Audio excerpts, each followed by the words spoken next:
अस्सलाम वालेकुम नाजरीन, आप देख रहे हैं यूट्यूब चैनल मैं डॉक्टर एरमाडा। नाजरीन, आज पूरी कौम का जो है वो सर फ़ख्र से बुलंद हो गया है। अदालत उज़्मा ने एक बहुत बड़ा फ़ैसला सुनाया जिसमें शाहरुख जतोई को बरी कर दिया गया। शाहरुख जतोई 25 दिसंबर 2012 को शाहज़ेब का करता है और उसके बाद वो अपने साथियों के साथ दुबई फ़रार हो जाता है और उसके बाद दोबारा उसको वापस पाकिस्तान लाया जाता है और अदालत उसको सज़ाए देती है। नाज़रीन, ये सिलसिला जैसे एनआरओ का चल रहा है उसी में उन्होंने हाथ अपने जो है धोए हैं। जैसे कि मरियम नवाज़ को अदालतों ने रिलीफ दिया, हमज़ा को रिलीफ मिला, पूरी जो है वो हुकूमत इससे फ़ायदे उठाए और जश्न मना के वो बाहर भी पहुंच गई मरियम नवाज़। और हमज़ा शहबाज शरीफ अपने जो सारे केसेस उसने उससे ख़त्म करवा लिए।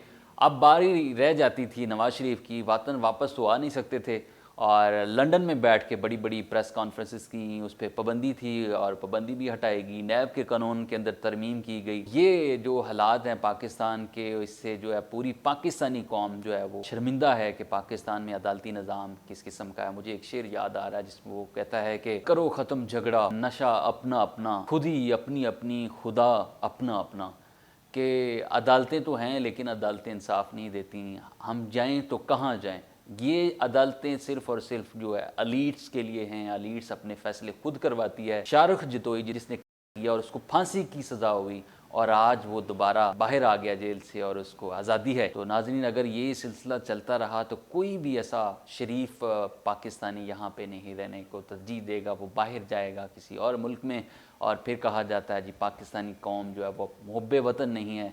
मैं ये कहता हूँ कि पाकिस्तानी कौम जितनी मुहब्बे वतन है, कोई और दुनिया की ऐसी कौम नहीं है जिन्होंने अपनी सरज़मीन पे अपने बच्चों को नछावर किया, अपनी कुर्बानियाँ दी, आज़ादी के लिए उन्होंने अपनी जान माल तन सब लुटा दिए। और आज कायदे आज़म का जो पाकिस्तान है वो नज़र नहीं आ रहा। कायदे आज़म फरमाया करते थे कि पाकिस्तान में अदल इंसाफ होगा और ये आज 2022 है और कहाँ अदल इंसाफ और कहाँ वो गरीब का बच्चा जो इंसाफ के लिए तड़प तड़प के मर जाता है, उसको इंसाफ नहीं मिलता। अदालतें जो है वो अमीरों के लिए इंसाफ देती हैं, अदालतें उनको इंसाफ देती हैं जो बड़े चोर हैं, जो बड़े भगोड़े हैं। और हुकूमती सीटों पर बैठने वाले लोग अपने फैसले खुद करवाते हैं, असम्बलियों में खुद जाके खुद ही अपने वो बिल पास करते हैं और वहाँ पे तरमीम्स हो जाती हैं। अगर यही निज़ाम रहा तो पाकिस्तान की अदालतों का जो नंबर है इंटरनेशनल लेवल पे वो 135 नंबर आता है। तो मेरा ये ख्याल है कि 139 नंबर पे हम जल्दी पहुँच जाएंगे। हमारा जो अदालती निज़ाम है बड़ी तेज़ी से तरक्की कर रहा है।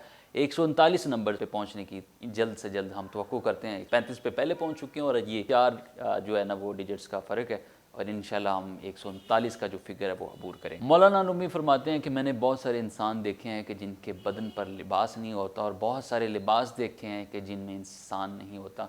आज यकीनन इंसानियत का कत्ल हुआ है जिसमें सुप्रीम कोर्ट ने, अदालतों ने एक ऐसे को जिसने सरेआम दिन दहाड़े एक ऐसे शरीफ शख्स को किया और आज वो दोबारा जेल से बाहर है। आप खुद फैसला कर सकते हैं कि हम किस रुख चले। अपने मेज़बान डॉक्टर एरमाडा को इजाज़त दीजिए।